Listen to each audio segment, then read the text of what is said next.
આજે હું ફરીથી તમારી સમક્ષ એક નવો વિડિયો લઈને રજૂ થઈ છું, જેનું ટાઇટલ છે આઝાદી કા અમૃત મહોત્સવ, જે બાળકોની શાળા માટે ખૂબ જ ઉપયોગી છે। તો વિડિયોને જોતા પહેલા વિડિયોને લાઈક, શેર તથા સબસ્ક્રાઇબ કરવાનું ભૂલતા નહીં। તો વિડિયોને સ્ટાર્ટ કરીએ।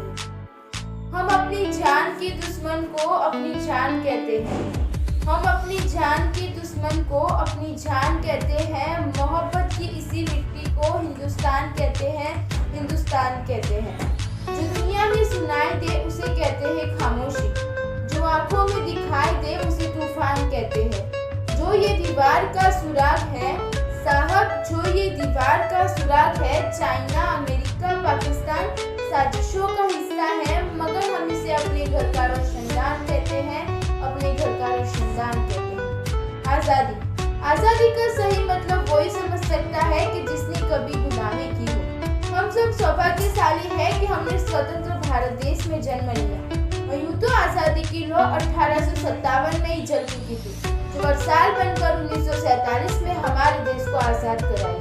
प्राचीन, मध्यकालीन और वर्तमान भारत के उदाहरणों से मैं स्पष्ट करना चाहूंगी कि जब हम फिरंगियों के फेरे में फंस गए थे तो रंग दे बसंती चोला की एक आवाज पर टोले के टोले उमड़ाते थे और उनके वंदे मातरम के नारे से खून में आने वाला वो 5-5 डिग्री का तूफान अंग्रेजी शासकों की जड़ों में तूफान ला देता था।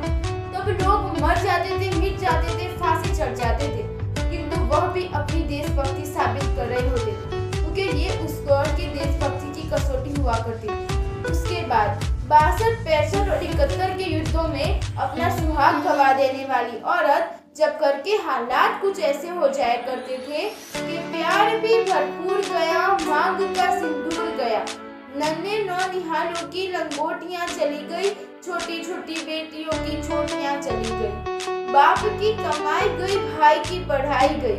एक ऐसा विस्फोट हुआ कि पता न चला पूरे जिस्म की कहीं बोटियां चली गई, कहीं बोटियां चली गई, किंतु आपके लिए तो एक आदमी मरा है साहब, मेरे घर की तो रोटियां चली गई वाले हालात पैदा हो जाने के बावजूद भी एक माँ अपने बेटे को सरहद पर दुश्मनों की धज्जियां उड़ाने के लिए भेजती थी और उसे पत्र लिखा करके ये भेजा करती थी कि अम्मा ने खत लिखा है बड़े ही चाव से, पुत्र मेरे न घबराना, 1 इंच भी पीछे न हटना, चाहे इंच कर जाना, चाहे इंच कर जाना। इसी तरह पूरा देश अपनी देशभक्ति साबित करा होता था। तब देश बलिदान मांगता था, तब देश लड़ जाने को, मिट जाने को, फांसी चढ़ जाने को कहता था, किंतु आज देश मर जाने को, मिट जाने को, फांसी चढ़ जाने को नहीं कहता, बल्कि मेरे विचार में तो यही है कि यदि कोई व्यक्ति अपना काम पूरी ईमानदारी, पूरी मेहनत और पूरी लगन के साथ करे ना, तो वो ही सच्चा देशभक्त होता है। लेकिन इस सबसे देशभक्ति तब बात हो जाती है कि एक लड़का अपने बूढ़े माँ बाप को वृद्धाश्रम की चौखट छोड़ाता है। थोड़ा उठती है वो देशभक्ति जहाँ मुसीबत में फंसे लोगों की जान बचाने के अलावा हम सेल्फी लेकर अपनी लाइफ बढ़ाने में लगे रहते हैं।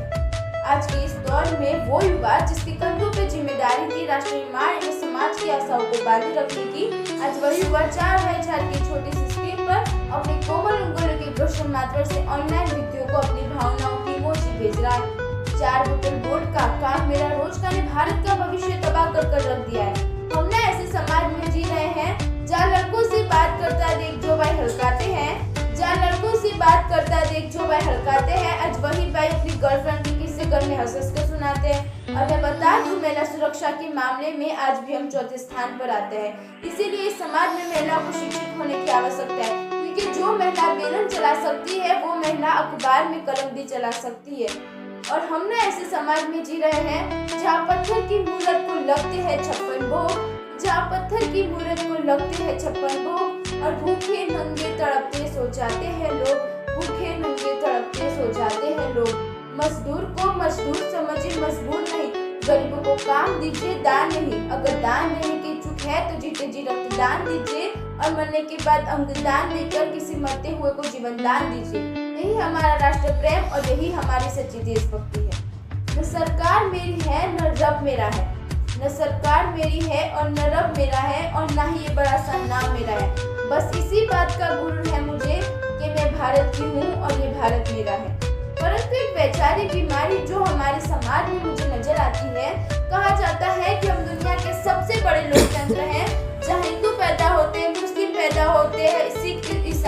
पैदा होते हैं, लेकिन बदकिस्मती से अब इंसान पैदा नहीं होते। और मेरे विचारों में न हिंदू की आवश्यकता है न मुसलमान की राष्ट्र निर्माण के लिए केवल अच्छे इंसान की जरूरत है।